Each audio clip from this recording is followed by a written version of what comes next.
Carefree residents of Cantagallo, a slum in Rio de Janeiro, eat and drink outside on this public holiday, unafraid to be outdoors, even with their children.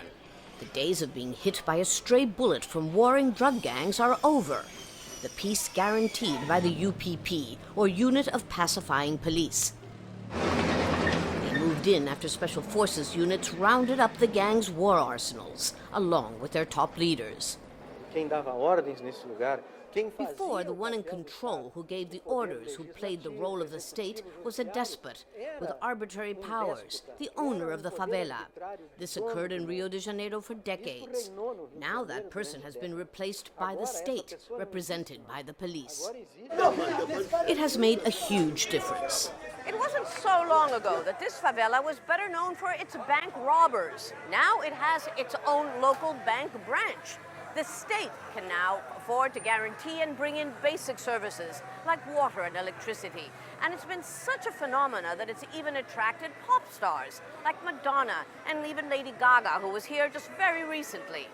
It's a strategy that emphasizes ending violence and territorial control, not drug trafficking. If you can, let's say, adopt more modern ways of drug trafficking, like, for example, you phone the dealer and he brings you the drug home, then you don't need to control any territory, you don't need machine guns, you don't need to threaten people.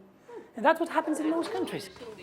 But while violence against civilians has been significantly reduced in most slums where Special Forces units have intervened, once the tanks are gone, the state cannot always maintain control. In the inner city slum of Coroa, the pacifying police feel more like sitting ducks. 2 policemen have been murdered. One lost both legs to a grenade. Another was shot and left paraplegic, all in just a few months. The criminals are looking down on us right now from a house on the hill, we are told.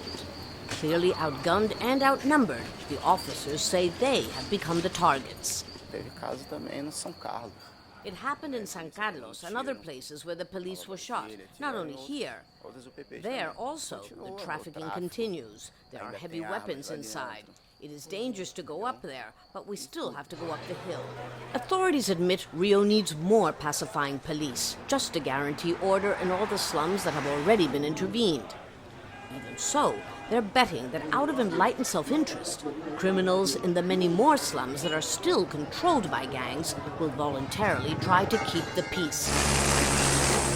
Or risk being the next ones to face direct intervention.